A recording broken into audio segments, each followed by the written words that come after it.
Hello everyone. कैसे हैं आप लोग? मैं हूं आर एस धोनी। आप देख रहे हैं धोनीज मैथ सॉल्यूशंस। आज के इस वीडियो में हम कंप्लीटली जो हमारी एक सीरीज चली, जैसे इससे पहले ऐसे रीजन क्वेश्चन जो बेस जो क्वेश्चन थे उनको हमने डिस्कस किया था, ठीक है ना। एक सीरीज पूरी, उसमें हर चैप्टर वाइज जो है सारे क्वेश्चन डिस्कस किए थे, ठीक है। और इसी तरीके से हमने एक नई सीरीज शुरू की है केस स्टडी बेस्ड क्वेश्चन की। उसमें क्या होगा, चैप्टर वाइज सारे जो आपके जो चैप्टर्स हैं 14 चैप्टर्स हैं, ठीक है ना। उसमें हर सब सारे चैप्टर्स पे चैप्टर वाइज जो है सारे केस स्टडी बेस्ड क्वेश्चन हम लोग डिस्कस करेंगे, ठीक है ना। और केस स्टडी बेस्ड क्वेश्चन जो है बहुत इंपॉर्टेंट है आप लोगों के लिए। क्यों क्यों इंपॉर्टेंट है? एक तो क्या है कि वेटेज बहुत ज़्यादा है। वेटेज कितनी है आपकी? जो लास्ट के 3 क्वेश्चन सेक्शन ई के आपके, वो क्या है, 3 क्वेश्चन सारे केस स्टडी बेस्ड क्वेश्चन हो रहे हैं, ठीक है ना। आपने सैम्पल क्वेश्चन पर देखा होगा सीबीएसई का, उसमें 36, 37 और 38 नंबर जो क्वेश्चन है आपका, वो कितने हैं? वो 3 क्वेश्चन जो है क्या है, वो all these are case study based question. और एक क्वेश्चन कितने नंबर का है? 4 नंबर का, जिसमें 1 मार्क्स के दो 1 नंबर के क्वेश्चन हैं, सब पार्ट्स हैं उसके, और 2 मार्क्स का एक और आएगा। और इसमें एक अच्छी बात यह है कि आपको इसमें हर क्वेश्चन में एक ऑप्शन भी दिया हुआ है, ठीक है, और का विकल्प भी है, ठीक है ना। तो चलिए 4 × 3 12 मार्क्स का आपका केस स्टडी में क्वेश्चन आएगा। तो समझ लीजिए आप कितना इंपॉर्टेंट ये चीज़ आप लोगों के लिए है, ठीक है। और केस स्टडी में क्वेश्चन बहुत सालों से पूछे जा रहे हैं। तो अब फर्क क्या है इस बार? इससे पहले एमसीक्यू फॉर्मेट में थे, इस बार क्या है, इसको एमसीक्यू हटा के आपको आंसर करना है, ठीक है ना। एमसीक्यू नहीं है इसमें, टिक मार्क वाला नहीं है, आपको सॉल्व करना होगा, ठीक है। बस ये थोड़ा चेंज है, अदरवाइज थीम वही है, कॉन्सेप्ट वही है, ठीक है ना। केस स्टडी में क्वेश्चन से बहुत से लोग बच्चे एकदम से डरे डरे घूमते हैं, ऐसा नहीं है। जस्ट एक नॉर्मल क्वेश्चन से होते हैं। अब क्या कैसे है इनको पूरा डिस्कस करते हैं, ठीक है ना। कैसे सॉल्व करेंगे, इनको कैसे हैंडल करना चाहिए, ठीक है ना।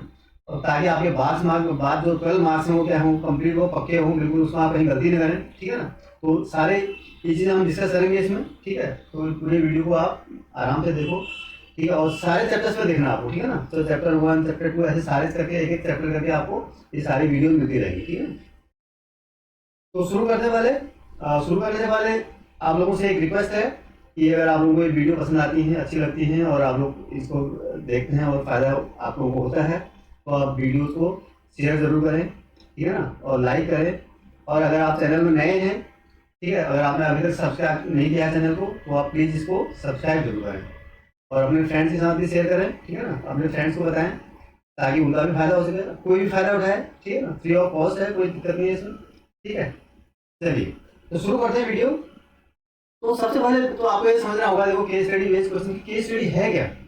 तो केस स्टडी क्या है, सिमिलर टू जैसे आप लोग इंग्लिश और हिंदी में लिटरेचर में आप बहुत सालों से, मेरे ख्याल से 6 7 8 से पढ़ते आ रहे हैं। फॉरवर्ड होता है, क्या होता है, अनसीन पैसेज का। अनसीन पैसेज मतलब जिसको आपको एक पैसेज दिया होता है और उसके बेस पर उस पैसेज को पढ़ना होता है, उसके बेस पर कुछ क्वेश्चन पूछे जाते हैं, ठीक है ना। या बहुत सालों से करता है, ग्रामर पार्ट में आपका होता है, ठीक है ना। तो in mathematics case study based question भी वही चीज़ है। आपको क्या होगा, आपको जो मैथमेटिक्स जो कॉन्सेप्ट पढ़ाया जाता है ना, उसका बेसिकली यहाँ पर एप्लीकेशन है। क्या है? एप्लीकेशन है कि आप उसको केस स्टडी मतलब, केस मतलब कोई एक इंसिडेंट है, कोई सिनेरियो है, कोई एक सीन है, कोई एक जहां पर आप इसको अप्लाई कर सकें, ठीक है ना। जहां पर आप मैथमेटिक्स, जैसे आपने कोई एडिशन सब्ट्रैक्शन पढ़ा, मल्टीप्लिकेशन पढ़ा, आप शॉप में जाते हैं खरीदने के लिए, वहां पर इन चीज़ों का यूज करते हैं, मल्टीप्लाई करते हैं, इतनी चीज़ की इतनी होगी, इतना वापस करेगा, एडिशन का सब्ट्रैक्शन का दुनिया भर की, that is the application part of mathematics. इसी तरीके से आपने यहाँ पर सब मेंसुरेशन का कोई कॉन्सेप्ट पढ़ा, ट्रिग्नोमेट्री का पढ़ा, कोऑर्डिनेट ज्योमेट्री का पढ़ा, अलजेब्रा का क्वेश्चन, उसको आप practically day to day life में कैसे यूज करेंगे, ये केस स्टडी बेस्ड क्वेश्चन का कॉन्सेप्ट है, ठीक है ना। यानी आपको क्या होगा, एक थीम दी होगी, एक कोई सीन दिया होगा, एक कॉन्सेप्ट दिया होगा, उसको पढ़ना है, उसके बेस पर आपको कुछ क्वेश्चन पूछे जाएंगे, उनको 1 बाय 1 आपको आंसर करना है। और मैथमेटिकल कॉन्सेप्ट वही है जो आपने पढ़े, वो अलग नहीं है, ठीक है ना। तो कोई ऐसी घबराने वाली बात नहीं है कि ये बिल्कुल न्यू टाइप है या पता नहीं क्या आएगा, ऐसा कुछ भी नहीं है। जस्ट आपको एक बार उसको रीड करना है। You have to go through the passage first and then try the question given, ठीक है ना। ये आपको काम करना है, ठीक। तो इसमें कोई ऐसी अलग सी बात, हाँ, कभी कभी मैंने इसमें देखा है सीबीएसई के पार्ट में क्या देखा है, जो पिछले बहुत सालों से question paper, sample question paper, जो भी बोर्ड के पेपर मैंने देखे, कभी कभी ऐसा हो जाता है इसमें, आपको पढ़ना तो है वैसे, ठीक है, पूरा थीम पढ़ के आपको कॉन्सेप्ट पढ़ना चाहिए, पैराग्राफ, देन आंसर करना शुरू करना चाहिए। बहुत बार ऐसा हुआ है कि आपको कुछ क्वेश्चन, उसमें 1 या 2 क्वेश्चन लास्ट के क्या होते हैं, जैसे 4 क्वेश्चन होते हैं ना, 1 आध क्वेश्चन ऐसा भी होता है जो उस थीम पर बेस होता ही नहीं है, मतलब उसका उस थीम से बेसिकली उस कॉन्सेप्ट पर तो है वो बेस, लेकिन थीम में आंसर नहीं होता, बल्कि उस क्वेश्चन को आप इंडिपेंडेंटली आंसर कर सकते हैं। तो इसमें भी ऐसा भी हो सकता है, यानी आपको कोई क्वेश्चन हो जिसका आपसे थीम में कोई कॉन्सेप्ट नहीं हो, आपको जो प्री नॉलेज है उसकी कॉन्सेप्ट की वही आपको अप्लाई होगी, ठीक है। तो ऐसे भी क्वेश्चन है। अदरवाइज का most of the questions will be based on the facts और data given in the paragraph, ठीक है। तो क्या मतलब है कि पैराग्राफ को आपको पहले बहुत अच्छी तरह स्टडी करना है, फिर उसके बाद आपको जो, और ध्यान रखना जो डेटा आपको न्यूमेरिकल डेटा दिया होगा ना, जैसे आप पैराग्राफ पढ़ते रहते हैं उसको आप अपने नोटबुक में नोट करते जाइए, ठीक है ना, जो भी डेटा दिया होगा, ताकि दोबारा वो फिर डेटा आपको खोजना न पड़े। आप नोट करते जाइए जो जो इन्फॉर्मेशन आपको दी होती है, ठीक है। Then one by one question answer करने हैं आपको, ठीक है। और एक चीज़ और, जब प्रैक्टिस कर रहे होते तो और पार्ट को आपको छोड़ना नहीं है। सारे 4 क्वेश्चन होंगे ना, एक आपको बोर्ड में छोड़ना जरूर है, बोर्ड में आप थोड़ी आराम से, ठीक है। लेकिन आपको जब वाइल यू आर प्रैक्टिसिंग, अभी आप प्रैक्टिस कर रहे हैं, तो आपको क्या करना है, आपको सारे उसके 4 के 4 पार्ट प्रैक्टिस करने, ठीक है ना। तो उसको नहीं छोड़ना, उसको भी सॉल्व करना। ये नहीं कि ये ऑप्शन है इसको क्या होगा 3 हो गए, नहीं, ऐसा नहीं है, ठीक है। तो चलते हैं क्वेश्चन नंबर 1 में, ठीक है। तो क्वेश्चन नंबर 1 पढ़ो। पहले आपको एक कॉन्सेप्ट पढ़ना है। क्या है ये? जो क्वेश्चन नंबर 1 कहता है, to enhance the reading skills of grade 10 students, the school nominates you and 2 of your friends to set up a class library, ठीक है। There are 2 sections, section A and section B of grade 10. There are 32 students in section A and 36 students in section B. ये आपको concept दिया हुआ है। क्या है? एक आपको लाइब्रेरी सेटअप करने के लिए कहा गया है, ठीक है ना, ठीक है। आप और आपके 2-3 जो फ्रेंड्स हैं उनको एक काम असाइन किया गया स्कूल, ठीक है। फिर आपको क्लास 10 में रजिस्टर किया हुआ है प्रिंसिपल ने, और 2 सेक्शन है क्लास 10 में रहता है, ठीक है ना। कितने हैं? देयर आर, देखो फर्स्ट क्वेश्चन, पहले आपको इंफॉर्मेशन नोट कर लेते हैं। There are 2 sections in class 10, section A and other is section B, ठीक है। अब कितने हैं? नंबर ऑफ स्टूडेंट कितने हैं बेटा? नंबर ऑफ स्टूडेंट भी दिए हैं आपको। फर्स्ट सेक्शन में आपके हैं 32 एंड सेकंड में है 36। इसमें कितने बच्चे हैं? 32 एंड इसमें कितने हैं? 36, ठीक है। यहाँ तक इन्फॉर्मेशन आपने नोट कर ली, ये आपके डेटा आपने नोट कर लिया। अब आपको क्या करना है? Now you have to answer the first question.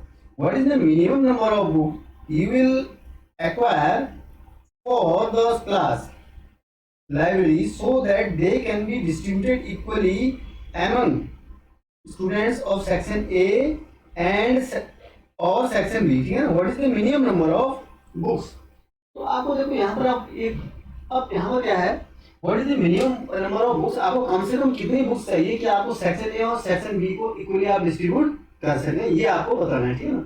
अब यहाँ पर बेसिकली देखो हमको क्या, हमने क्या पढ़ा इस चैप्टर में, आपको बेसिक कॉन्सेप्ट होता है, या तो हम एलसीएम निकालेंगे या फिर एचसीएम निकालते हैं, यही तो आपने पढ़ा है। कॉन्सेप्ट तो आपको पता है ना, क्या क्या पढ़ा आपने, उसी बेस पर होंगे।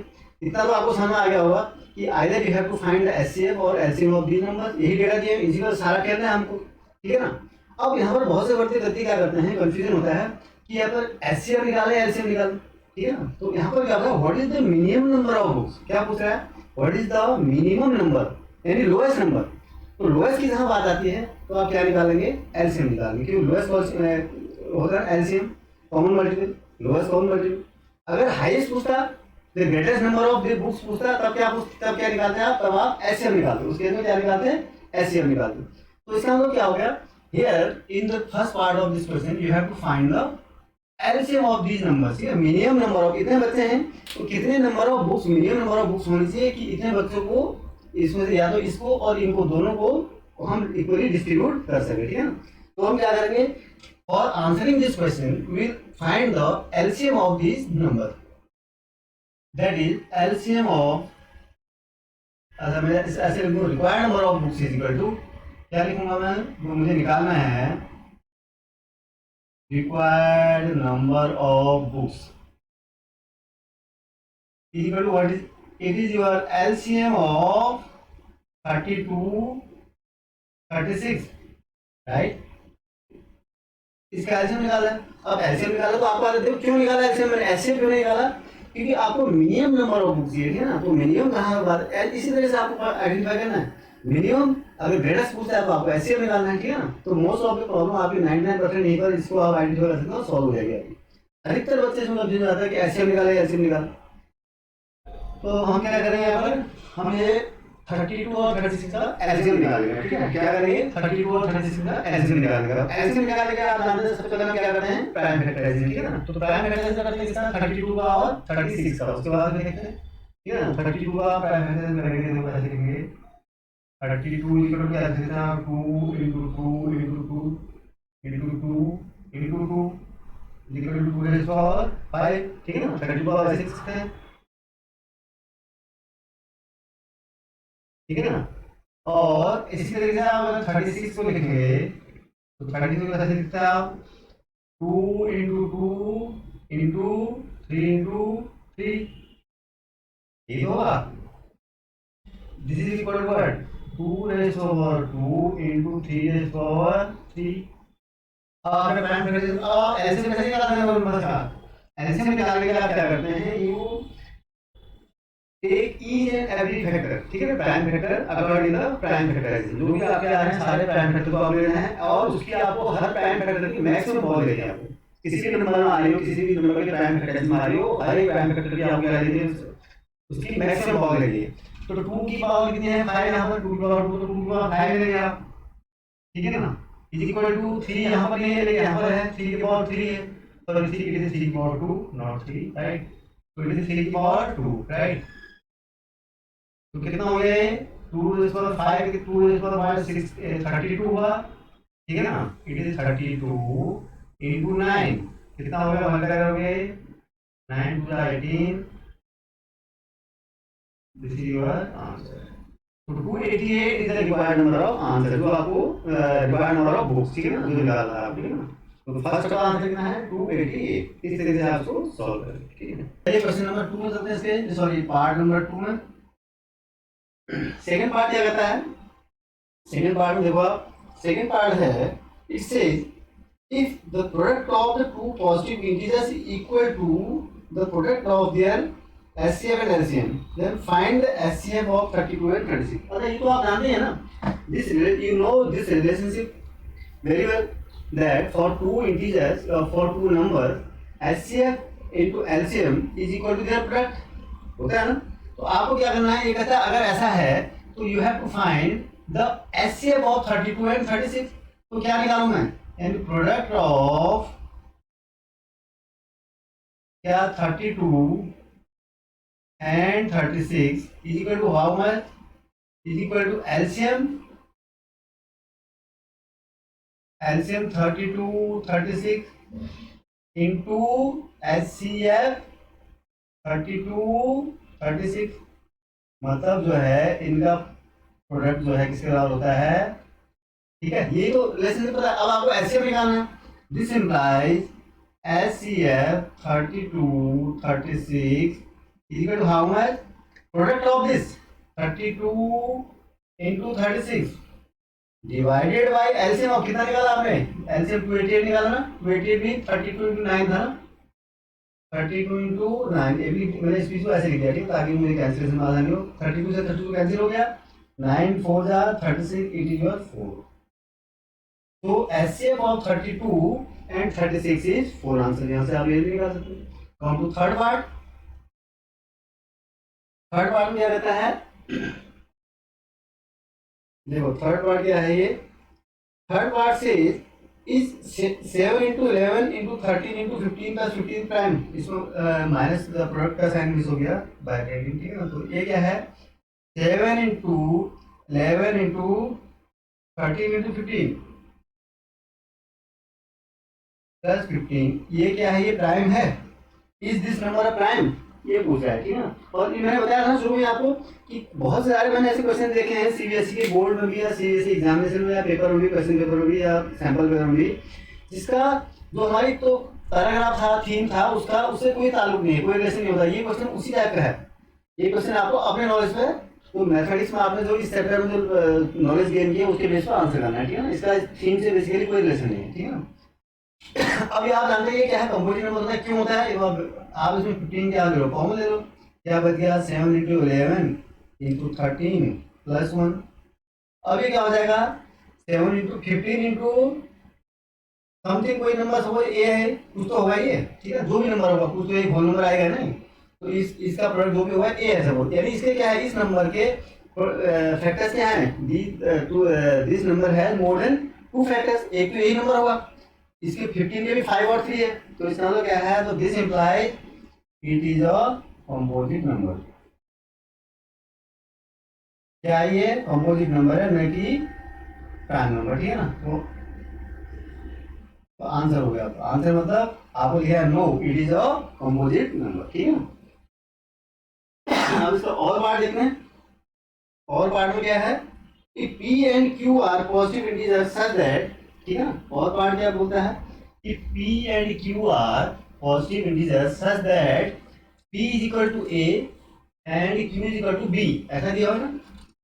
Then where A and B are prime numbers, right, such that P is equal to A and Q is equal to B, such that A and B are prime number, then find their LCM. LCM of क्या निकालना है आपको, P और Q। LCM इसका और part है, ठीक है ना। तो क्या करोगे आप, LCM P Q, ठीक है। P Q देखो, LCM P Q निकालना है। P और Q दो इंटीजर्स हैं और P is equal to A है, Q is equal to B है। A एंड B आर क्या है आपका, प्राइम नंबर्स हैं। अब दो प्राइम नंबर्स होते हैं, उनका प्रोडक्ट ही आपका क्या होता है, एलसीएम होता है बेसिकली। आप देखो ना, जैसे बना 7 एंड 11 का अगर आप निकालोगे, क्या एलसीएम निकालना हो तो क्या होगा, 11 इंटू 7 मल्टीप्लाई करना पड़ेगा, क्योंकि कॉमन फैक्टर तो कोई है नहीं। तो ऐसे तरीके से LCM of P equal to क्या होगा, A into B is equal to A B. इसका आंसर कितना है, ए बी, ठीक है। ए बी, तो इस तरीके से आप इसको आंसर करेंगे। नेक्स्ट क्वेश्चन नंबर 2 क्या कहता है, इसको पढ़ो। क्वेश्चन नंबर 2 से a seminar is being conducted by an educational organization where the participants will be educators of different subjects. The number of participants in Hindi, English and Mathematics are 60, 84 and 108 respectively. ठीक है, ये तो आपका theme concept दिया हुआ, ठीक है। तो यहाँ पर क्या है, कोई ऑर्गेनाइजेशन है जो क्या करा रही है, आप कोई मीटिंग होने वाली है, गैदरिंग होने वाली है, ठीक है ना। और उसमें क्या है, अलग अलग सब्जेक्ट से एक्सपर्ट पार्टिसिपेट कर रहे हैं, ठीक है ना। तो नंबर ऑफ एक्सपर्ट जो है वो क्या है, अलग अलग हैं, क्योंकि सबका नंबर अलग अलग है। तो सबका दिया हुआ आपको। तो इसमें है कौन से, Hindi, English and mathematics.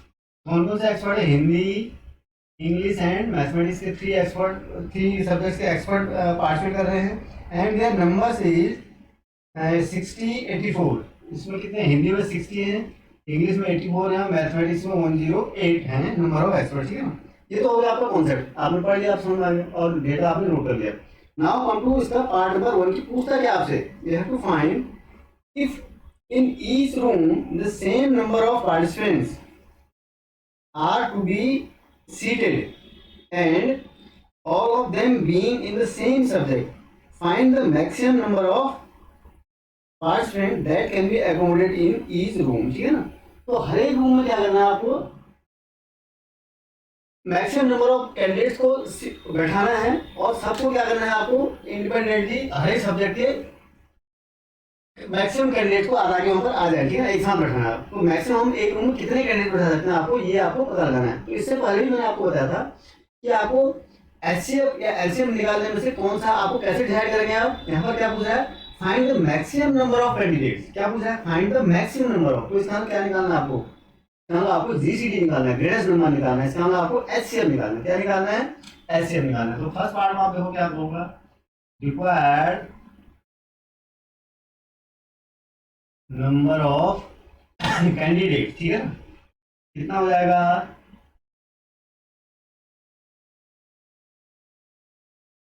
Is equal to क्या हो जाएगा, required number of candidate is equal to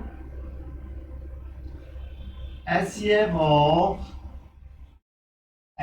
किसका, 60, 84 एंड 108, ठीक है ना। इसका ऐसे, ये तो ऐसे निकालना तो आपको आता होगा, ठीक है। ऐसे इसको आप क्या करोगे, इसको पहले प्राइम फैक्टराइज करोगे। 60 का कितना हो गया, 60 का प्राइम फैक्टराइज निकालो, ठीक है। तो 60 का आप निकालोगे तो क्या लिखोगे, 60 को 15 2 इंटू 2 इंटू 3 इंटू 5, ठीक है।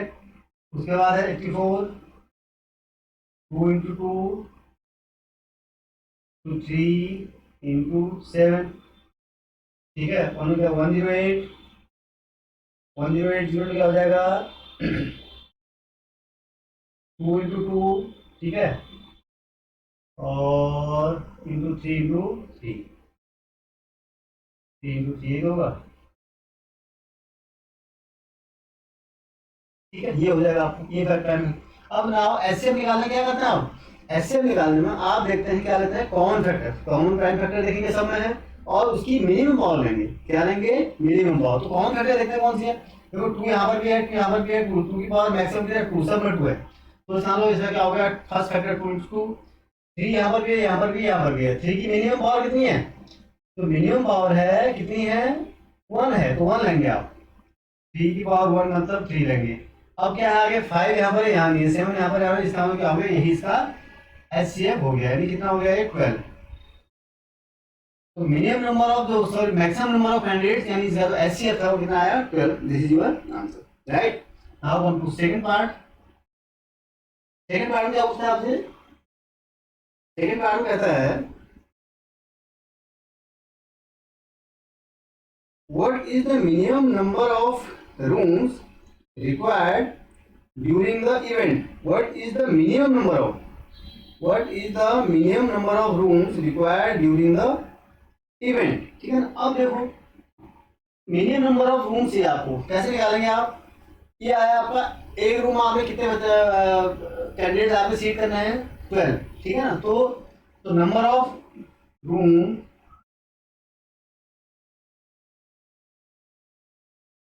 required for Hindi, English and maths experts,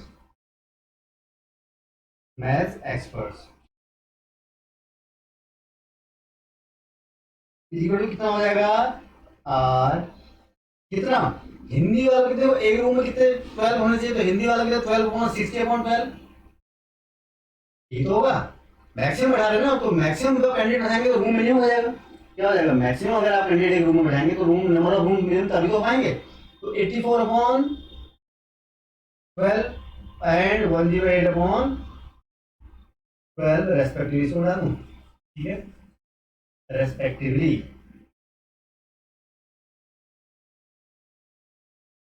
यानी कितने रूम चाहिए आपको, कितने रूम, 5 रूम चाहिए हिंदी वालों के लिए, और 7 रूम चाहिए इंग्लिश वालों के लिए, और तो इसको करो आप, इसको कैंसिल करो, कितना हो गया, 9 रूम चाहिए आपको मैथ्स वालों के लिए। तो टोटल नंबर ऑफ रूम कितना हो गए, so total number of room, तो required number of room, minimum number of room, required number of rooms कितना हो जाएगा बेटा, इन दोनों इन तीनों प्लस कर दो, 5 + 7 + 9, 5 + 7 + 9 कितना हो गया ये, 21। कितने रूम चाहिए आपको, मिनिमम 21 रूम चाहिए आपको, ठीक है ना। चलिए नेक्स्ट में जाने,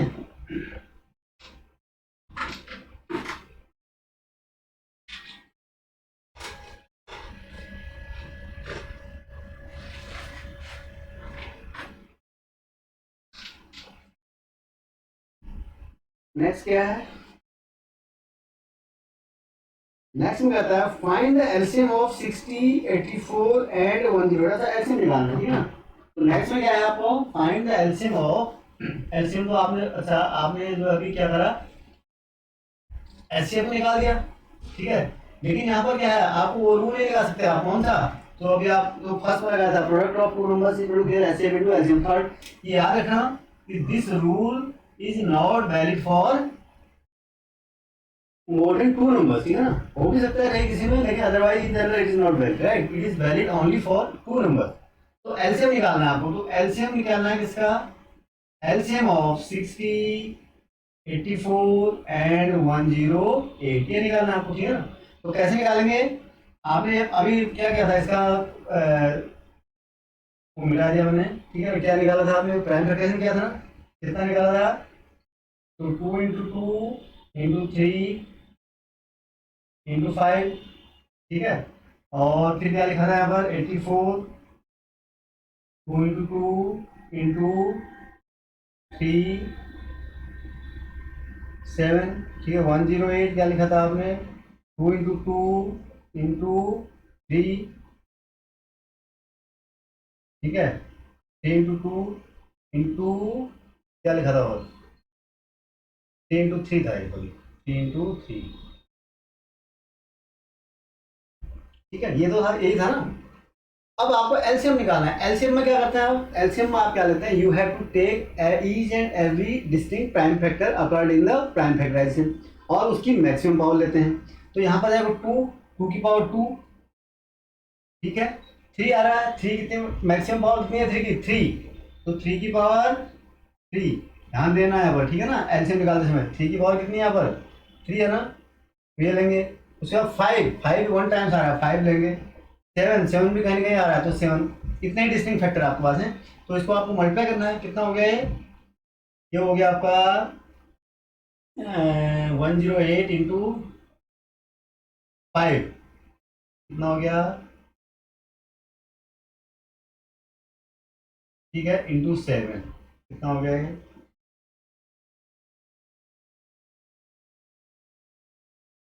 हाँ, कितना हो गया? 7 4 जा 28, 7 5 जा 35, 35 और 2 37 का क्वेश्चन देखना, ठीक है। Is your answer. तो 3780 इज योर, क्या हो गया? ये आपका एचसीएफ निकल गया, सॉरी एलसीएम निकल गया इनका, ठीक है ना।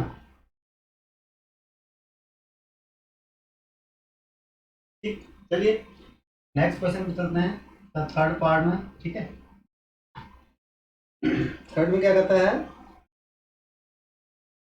अच्छा, ये थर्ड ही था, ये सेकंड था, ठीक है ना। सेकंड का और ऑप्शन है आपका, ये नेक्स्ट थर्ड नहीं, और वाला ऑप्शन रहेगा, ठीक है। तो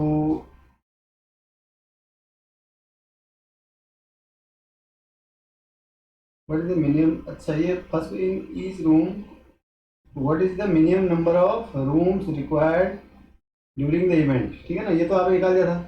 एलसीएम पे ऐसा थर्ड पार्ट ही था, it was third part not second part, this is your और पार्ट ना, ठीक है। थर्ड पार्ट था, फर्स्ट पार्ट तो आपका क्या निकाला आपने? मिनिमम नंबर ऑफ पार्टिसिपेंट निकाला, आर टू बी सीटेड, कितने निकाला था वो? 12 आया था आपका, ठीक है। और सेकंड में क्या निकाला था आपने? कि मिनिमम नंबर ऑफ रूम निकाला था। थर्ड में क्या निकाल दिया? एलसीएम निकाल दिया। नाउ कम टू दिस और part, find the product of HCF and LCM of this. तो एचसीएफ और एलसीएम का आपको क्या निकालना है इनका? तो प्रोडक्ट ऑफ, ये तो आसान है, आप दोनों चीज निकाल सकते हैं। तो product of HCF and LCM और क्या, कौन से कौन नंबर दिए हैं? 60, 84 एंड 108 इज इक्वल टू कितना हो जाएगा? इन दोनों का एलसीएम और एचसीएफ का प्रोडक्ट निकालना। आपको एलसीएम कितना आया था आपका? 12, और एलसीएम एचसीएफ एलसीएम कितना आया? 3780, ठीक है ना। आप इसको मल्टीप्लाई कर दो।